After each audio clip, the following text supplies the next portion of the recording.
Bismillahirrahmanirrahim. Assalamu alaikum, my dear students. How are you? I hope you are enjoying the best of health. I welcome you in my class, that is English for grade 5.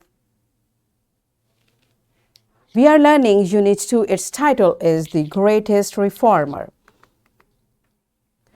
Today is lecture 8 part B. My dear fellow teachers, this lesson plan, PowerPoint presentation, worksheet links are given. You may click it, download it, follow it as it is or modified for your convenience. I'm going to deliver my lecture according to this lesson plan. Yes, my dear students, today under the title of writing, we are going to learn how to write a summary and we'll cover page number 24 of your book. Before this, in English for grade 4, we have learned how to write a story, and today we'll further learn to summarize a story. So we'll cover the SLOs, use summary skills to mark important points and develop a mind map to summarize a text, follow a process of procedure to provide the missing information in the gap summary. So today we'll just focus summary, missing information. This part we learn in unit 14, inshallah. So today our focus is how to write a summary and how to make a mind map for writing a summary. These are today's SLO. Let's start with the name of Allah subhanahu wa ta'ala. Allah mentions in Surah Zumar, verse 18, those who listen to speech and follow the best of it, those are the ones Allah has guided, and those are people of understanding. Yes, my dear students, this is a huge message. You see, Allah is saying the people who listen to the speech and follow the best of it, they are the guided people and they are the people of understanding. So this is not a small thing. When we listen something and we comprehend it, we follow it, it means we are blessed with the best of our abilities and we are among the guided and the people of understanding, inshallah. So how do we do it? Today we are going to learn it. First, you tell me, what do you know about mind map? We have learnt about it. I hope you remember. And what do you think? What is a summary? Pause the video and answer these questions to your teacher. Yes, my dear students, you mentioned it. Now I'm going to explain it to you again. How do we write a mind map? What do we do? First of all, we write this idea for which we are writing in the center of the page. Okay. For example, you are going to plan my birthday party. You will write my birthday party in the center of the page. And what is the next step? You draw and label the branches. So for your birthday party, what you want to arrange, you see, it looks like a spider. That's why we call it a spider diagram as well. So what are the elements you want? Who is going to be your guest? What food you need? What drinks? Theme of the party, time and decoration. These are the main elements. What is the next step? In step 3, you will move to next branches. Now, this is the structure. For guests, you will make a list. Time you will arrange. Decoration you will plan. So basically, what important things are, you will first sort them out. Okay, list them out. And further, in step 4, you will continue branching out. Means now a theme. Okay, so how you are going to develop it, you may arrange it, what foods, of course, cake is important, but you need other food stuff. This is how first you write the theme, then you branch it out, what are the main elements, and then you keep on extending them. Make a picture, make a map. This is called a mind map, right? Because we don't need everything in detail. Mind map is in a pictorial form. We make a mind map like this. All right. So how do we write a summary? These are the steps. Step 1, we read the text. Summary means the text we are going to make a shorter one. So how do we do it? First of all, we read the text. Secondly, we break the text down into sections. The way I just told you in grade 4, you have learned how we write a story. There are sections of every text.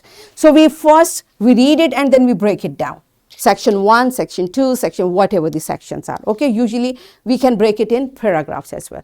Then we identify the key points in each section. because we know while writing we learned it. When we want to plan writing, we plan in sections. So every section has key points. So when we are going to summarize, we'll point out those key points. Then we'll join all the key points in the same order they are coming in the text. In the same order, we'll join the key points, and it is a summary. So after writing, you will read it out. You will check all the points are covered. This is how we write a summary. Now we are clear with mind map, and we learned how to write a summary. We are going to join both of the things, and we'll make a mind map to write a summary. Okay, you got it? How do we do it? First of all, the greatest reformer, our text, like the unit we just read, we'll write it's in the center of, because this is the main point. Then we'll branch it out. In first part, what was the first part? Allah has sent Ambiyas, this was mentioned. Then Arab's condition was mentioned. Then Allah appointed Holy Prophet Hazrat Muhammad sallallahu alaihi wa ala alihi wa sahbihi wasallam. Then our Prophet led by example. In fifth section, Islamic State in Medina Munawwara was established, its impact. And finally, Arabs were reformed. This is how the whole text was sectioned out. Okay, so we just made the structure.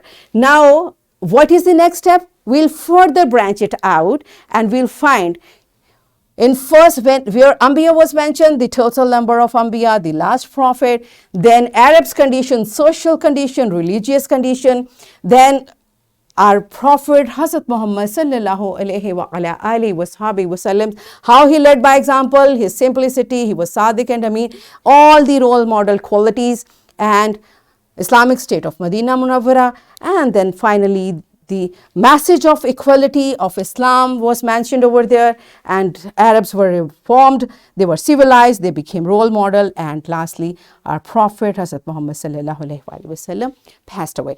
This is how the whole text was arranged, and this is the mind map of that text. Now when I'll join all these points, it means I got the summary of the text. You see, it's not that difficult. It's simple. Are you clear with it? Teachers, kindly take the feedback. If students are clear with the concept, then we are going to have a very interesting activity. Yes, my students, are you ready? I'm going to check what have you comprehended. So here is an interesting activity for you. And what you will do? Teacher will divide class into 6 groups, and you will complete this mind map for summary on board. Okay, so pause the video and complete this beautiful activity. Yes, my dear children, are you done with it? You thoroughly enjoyed doing it? Good job. So here, all of you now settle down on your seats and open your book on page number 24. So we did just the activity. By the help of that, complete this mind map on your book and write the summary. This is your work. Pause the video and complete this on your book. Yes, my dear students, are you done with it? Good job. You are becoming smarter every day. It's time for your homework. What I'm going to do, you have to develop a mind map about the benefits of reciting Bismillah. Alhamdulillah, being Muslim, we know the benefits. I have given you a chunk of article. You can read it. And after reading, you will make a mind map. Means you have to summarize by writing a mind map. All right. And here is a project. You will make a poster of countable and uncountable nouns. We have understood it. So you will draw pictures and label them, display your poster in your classroom. This is your project work about this unit, and you will complete it by the weekend and will bring this poster by Monday, inshallah. I'm giving you a worksheet. Again, my fellow teachers, this worksheet, lesson plan, PowerPoint presentation, links are given. You may click it, download it, and kindly give a printed worksheet to my students for practice. It's very simple what you are supposed to do, my dear children. You will write a mind map notes for your favorite leader. Okay, so you will write about your favorite leader. You will make a mind map and complete this worksheet. So what we have learned, we learned to use summary skills to mark important points and develop a mind map to summarize a text. And we learned to follow a process or procedure to write a summary. So in this way, we achieved our today's SLOs, that is to use summary skills to mark important points and develop a mind map to summarize the text and follow a process of procedure to provide summary. Okay, gapped summary, inshallah, we learn in Unit 14. So in this way, we have achieved our SLOs. Are we done with it? Yes, good job. That's it for today. Tomorrow I'll come again with a very interesting lesson. Till that time, keep learning, keep practicing. Take very good care of yourself and the people around you. Thank you and Allah Hafiz.